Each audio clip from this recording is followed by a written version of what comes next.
Baik, bismillahirrahmanirrahim. Assalamualaikum warahmatullahi wabarakatuh. Perkenalkan, nama saya Farida Alawiyah. Di sini saya akan memaparkan mengenai definisi metodologi sejarah politik. Namun, sebelum jauh membahas mengenai definisi metodologi secara politik, alangkah baiknya teman-teman mengetahui terlebih dahulu bahwasanya metode dan metodologi ini sangatlah berbeda. Nah, di mana metodologi ini mempunyai sebuah metode, namun metode tidak mempunyai sebuah metodologi. Menurut Kuntowijoyo, metode adalah prosedur eksplanasi atau penjelasan yang digunakan suatu cabang ilmu. Nah, dengan demikian, metodologi bisa diartikan sebagai ilmu atau kajian tentang metode atau science of method. Nah, maka dari itu, Sartono Kartodirjo membedakan antara metode dan metodologi, di mana memang metode adalah sebagaimana orang memperoleh cara pengetahuan gitu. Jadi how to know gitu kalau metode. Nah, sedangkan untuk metodologinya sebagaimana orang mengetahui bagaimana harus mengetahui hal tersebut gitu ya. Jadi to know how to know. Nah, maka secara jelas bahwasanya metode dan metodologi ini sangatlah berbeda. Mungkin biar bisa dipahami, biar mudah untuk dipahami juga, di sini saya akan menganalogikan antara metodologi dan metode. Nah, ketika teman-teman ingin menaiki sepeda ketika saat kecil, di mana memang misal cara ilmu untuk mengayuh sepeda itu tuh seperti kakinya harus lurus misalnya. Nah, ketika teman-teman mempraktekkan cara mengayuh sepeda tersebut dan bisa berjalan. Nah, apakah cara mengayuh sepeda itu kakinya benar atau tidak gitu. Nah, jadi itu yang dikatakan metode. Kalau metodologi mah ilmu untuk mempraktekkan si metode tersebut. Cuman kalau si metode itu tuh sebuah cara yang dilakukan oleh teman-teman untuk menjalankan suatu proses berjalannya sepeda tersebut gitu. Kalau metodologi ilmunya, kalau metode cara mempraktekannya. Nah, maka dari sini si metodologi pasti bisa menanyakan apakah metode yang dipakai untuk mengayuh sepeda tersebut benar atau tidak gitu. Walaupun memang sudah berjalan sepedanya, bisa mengendarai sepedanya, cuman cara mengayuh sepedanya itu benar atau tidak gitu. Jadi si metodologi ini mempunyai hak untuk menanyakan itu tuh benar nggak sih gitu, metode yang digunakannya benar nggak sih, sesuai dengan ilmunya nggak sih. Nah, ilmunya di sini yaitu metodologinya seperti itu. Nah, baik ya, sekarang memasuki definisi metodologi sejarah politik. Nah, perlu teman-teman ketahui juga menurut saya bahwasanya definisi metodologi sejarah politik ini tuh dari 3 kata, di mana yang pertama metodologi, yang kedua sejarah, dan yang ketiga politik gitu. Nah, secara yang kita ketahui bahwasanya metodologi tadi dikatakan bahwa ilmu yang mengkaji kajian penelitian. Nah, sedangkan sejarah yang sudah kita ketahui bahwasanya sejarah adalah suatu ilmu yang membahas mengenai kehidupan di masa lampau secara sederhananya seperti itu. Nah, sedangkan di sini politik menurut Gabriel A sebuah kegiatan yang berhubungan dengan kendali pembuatan keputusan publik dalam masyarakat tertentu di wilayah tertentu. Nah, di mana kendali disokong melalui instrumen yang bersifat otoritatif atau berwenang secara sah dan koersif, bersifat memaksa. Nah, bisa dikatakan bahwa politik ini sebuah pemerintah atau kelompok masyarakat atau yang berkaitan dengan negara gitu, ketatanegaraan. Nah, maka definisi metodologi sejarah politik menurut saya, khususnya kelompok saya gitu, bahwasanya metodologi sejarah politik ini sebuah ilmu yang mengkaji metode penelitian kehidupan masa lampau yang berkaitan dengan ketatanegaraan gitu, seperti itu. Nah, mungkin itu saja yang dapat saya sampaikan. Kurang dan lebihnya mohon maaf. Wabillahi taufiq wal hidayah. Wassalamualaikum warahmatullahi wabarakatuh. Materi selanjutnya akan dilanjutkan oleh rekan saya. Oke, yang selanjutnya saya Krismawarni dengan NPM 071 akan menjelaskan tentang perkembangan sejarah politik ke sejarah kekuasaan. Nah, yang pertama sejarah politik. Nah, pada awalnya politik itu disebut adalah tulang punggung sejarah atau politik is the backbone of history. Sejak dulu ilmu ini adalah kajian yang sumbangannya sangat banyak serta saling mempengaruhi, di mana sejarah dapat menyajikan berbagai fakta di masa lalu atau masa lampau yang dapat diolah lebih lanjut oleh ilmu politik. Ungkapan history is past, politik is the present history, ucapan Sir Johann Robert Seeley, sejarawan Inggris 1834-1895, dengan pasti memperlihatkan keterkaitan antara politik dengan sejarah. Dominasi dari politik dalam penulisan sejarah menjadi suatu kewajaran untuk waktu yang lama. Akan tetapi, saat menjelang Perang Dunia II, sejarawan dari Perancis meragukan tentang keterkaitan sejarah dengan politik. Sejarawan ini yang tergabung pada aliran Annales. Jika sejarah hanyalah sejarah politik, maka sejarah akan menjadi sempit menurutnya. Mereka berkeinginan memajukan berbagai bidang sejarah seperti sejarah sosial, sejarah struktural, atau sejarah total dengan memperluasnya. Nah, seperti di negara-negara Amerika dan Inggris, ada perkembangan yang mirip yang mengatakan bahwa politik tidak lagi dianggap sebagai tulang punggung sejarah. Lalu adanya perkembangan baru bahwa sejarah yang awalnya hanya mempelajari masa lalu yang jauh dan yang mempelajari berbagai masalah kontemporer. Dampaknya, objek penelitian sejarah berhimpitan dengan objek ilmu-ilmu sosial. Yang selanjutnya, sejarah politik ke sejarah kekuasaan. Upaya agar bisa memanfaatkan penemuan dan pendekatan ilmu sosial, sejarah politik diharuskan mengubah orientasi. Perubahan yang dilakukan diantaranya dengan mengubah objek penelitian. Seandainya sejarah politik semulanya adalah sejarah kegiatan yang berhubungan dengan masalah pemerintahan dan juga kenegaraan, lalu sejarah politik didefinisikan sebagai history of power.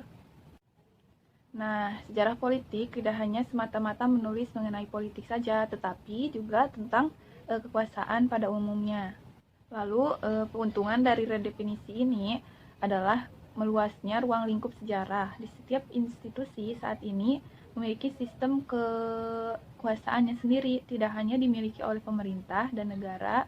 Penggunaan redefinisi untuk menarik ke bawah ke sejarah politik tingkat lokal. Perkenalkan, nama saya Septian Anugrah, NPM 2021711035. Nah, di sini saya akan membawakan materi selanjutnya, yaitu mengenai pendekatan sejarah ilmu politik. Nah, lalu yang pertama ada pendekatan sejarah intelektual. Nah, pandangan sejarah idealistis yang berpendapat bahwa pikiran-pikiran mempengaruhi perilaku. Lalu yang kedua ada sejarah konstitusional. Nah, dalam setiap konstitusi juga terlihat kepentingan, konsensus yang dibuat, dan konsensi yang diberikan kepada masing-masing kepentingan itu. Lalu yang selanjutnya ada sejarah institusional. Nah, semua sistem politik mempunyai perangkat, baik itu lembaga, struktur, institusi negara, yaitu kabinet, birokrasi, parlemen, militer, ataupun non-negara. Lalu yang selanjutnya ada pendekatan sejarah behavioral. Nah, istilah ini belum lumrah ya, tidak dikenal di dalam ilmu sejarah, karenanya untuk keperluan heuristik saja. Nah, meskipun memang ada istilah pendekatan behavioral dalam studi sejarah. Lalu yang selanjutnya ada pendekatan sejarah komparatif. Kajian komparatif sangat menjanjikan ya, misalnya perbandingan antara Partai Golkar di Jawa dan di Indonesia Timur. Nah, Partai Kebangkitan Bangsa atau PKB di Jawa dan di luar Jawa. Nah, perbandingan afiliasi politik antara beberapa faksi dari etnik minoritas Tionghoa. Nah, lalu yang selanjutnya ada pendekatan sejarah sosial. Nah, kelompok sosial yaitu ulama, santri, pengusaha, buruh, petani, mahasiswa, sampai pemuda juga mempunyai aspirasi politik yang sesuai dengan kepentingannya. Assalamualaikum warahmatullahi wabarakatuh. Perkenalkan, nama saya Ska Arum Ambia, NPM 2021711011, akan menjelaskan tentang ilmu bantu dalam sejarah politik. Seperti yang kita ketahui bahwa setiap ilmu tidak dapat berdiri sendiri karena ilmu satu dengan yang lainnya itu saling berkaitan. Tidak terkecuali dengan sejarah politik yang dalam penelitiannya memerlukan ilmu bantu lain. Beberapa di antaranya, yang pertama ada ilmu bantu sosiologi. Ilmu sosiologi memberikan pengetahuan mengenai lingkungan masyarakat di mana sistem politik berjalan. Nah, pada hal yang mendasar ini telah diketahui secara jelas ya bahwa sosiologi sangat berkaitan terutama dalam penelitian sejarah politik.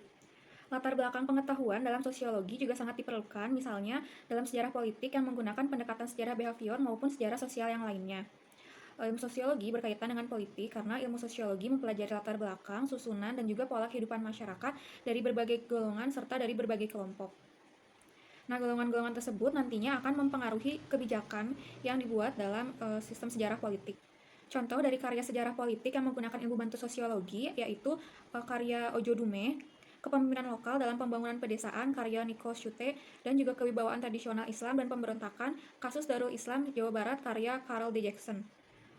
Yang kedua, ilmu bantu antropologi. Antropologi memusatkan perhatiannya pada keadaan masyarakat dan juga budaya di daerah-daerah pedalaman. Ilmu antropologi mempelajari manusia dengan mempelajari kehidupan masyarakat, kebudayaan, serta bentuk fisiknya. Dalam bidang teori yang menunjukkan adanya perbedaan struktur dan pola sosial budaya pada masyarakat, antropologi berpengaruh dalam metodologi penelitian sejarah politik. Yang selanjutnya adalah ilmu bantu ekonomi. Dalam sejarah politik tentu memiliki keterkaitan dengan ilmu bantu ekonomi, karena dalam politik itu diadopsi beberapa prinsip-prinsip dalam ilmu ekonomi. Contohnya adalah dalam sistem pengambilan kebijakan, karena dalam sistem politik pengambilan kebijakan tersebut ditujukan atau dimaksudkan untuk memakmurkan ekonomi dalam pembangunan masyarakat. Ujung-ujungnya juga untuk kepentingan masyarakat. Contoh dari hubungan politik ekonomi dan ekonomi yaitu adanya buku ekonomi tentang politik Orde Baru pada tahun 1966 sampai tahun 1971 karya Mokhtar Maksud. Yang keempat adalah ilmu bantu psikologi. Nah, dalam ilmu bantu sosiologi ini yang diperhatikan adalah dalam segi aspek intern yang meliputi kesehatan fisik, perorangan, semangat, dan juga emosi. Nah, aspek dalam psikologi tersebut akan mempengaruhi dalam hasil keputusan dalam pembuatan kebijaksanaan politik. Karena kebijakan politik tersebut akan disusun berdasarkan tuntutan masyarakat dan juga keadaan sekitar. Contoh dari hubungan psikologi dan sejarah politik yaitu adanya penulisan biografi. Biografi ini selalu berusaha untuk mengetahui keadaan kejiwaan tentang siapa yang ditulisnya. Contohnya adalah biografi Abdul Kahar Muzakar yang ditulis oleh Anhar Gonggong. Perkenalkan, nama saya Muhammad Nur Alamsyah, NPM 22171-024. Di sini saya akan menjelaskan materi terkait sejarah politik tingkat lokal dan topik politik tingkat lokal. Nah, dalam pembahasan ini kita ingin menggabungkan antara sejarah lokal dengan sejarah politik. Sejarah lokal menurut Kunto Wijoyo adalah sejarah dari bawah, yaitu sebuah peristiwa sejarah yang biasanya terjadi di tingkat desa, kecamatan, kabupaten, kota, dan provinsi. Bahkan ya menurut Dr. Tiar Anwar Bahtiar, tingkat negara pun bisa disebut tingkat lokal. Nah, selain itu, di pembahasan ini kita harus bisa membedakan antara politik tingkat lokal dengan politik lokal. Letak perbedaan antara keduanya menurut Kunto Wijoyo adalah politik tingkat lokal merupakan kepanjangan dari peristiwa nasional seperti peristiwa 3 daerah balas dendam dari Wong Cilik pada Priai yang terjadi karena adanya revolusi nasional dan proklamasi. Nah, sedangkan politik lokal hanya berhenti di tempat itu saja, seperti kasus pembunuhan dukun santet yang hanya terjadi di Banyuwangi saja. Namun dalam kasus pemilihan kepala desa, dalam peraturan desa, pemilihan bupati, pemilihan wali kota, dan pemilihan gubernur, dan aktivitas partai mungkin bisa termasuk politik tingkat lokal, mungkin juga hanya politik lokal. Nah, bisa diterangkan dari atas dengan menghubungkannya dengan politik nasional, mungkin juga bisa diterangkan dengan melihat ke lokalitasannya itu sendiri. Nah, itu terkait pembahasan sejarah politik tingkat lokal. Nah, selanjutnya yaitu topik-topik sejarah politik tingkat lokal. Nah, menurut Kunto Wijoyo, dalam memilih topik-topik sejarah politik tingkat lokal, pilihlah topik yang panjang pendeknya sesuai untuk sebuah makalah. Topik harus memberi kesempatan secukupnya untuk menunjukkan kemampuan dalam menerapkan teori dan konsep ilmu-ilmu sosial. Nah, topik metodologi sejarah yang terlalu kompleks hanya cocok untuk sebuah skripsi, sedangkan topik yang terlalu sederhana tidak akan memberi banyak kesempatan untuk menganalisis sejarah. Selebihnya, carilah topik yang memberi kesempatan untuk mempergunakan banyak sumber sejarah tertulis dan lisan. Karena ingat, kita adalah sejarawan, bukan ahli ilmu politik dan bukan politisi. Nah, mungkin itu yang dapat saya sampaikan. Kurang lebihnya mohon maaf. Assalamualaikum warahmatullahi wabarakatuh.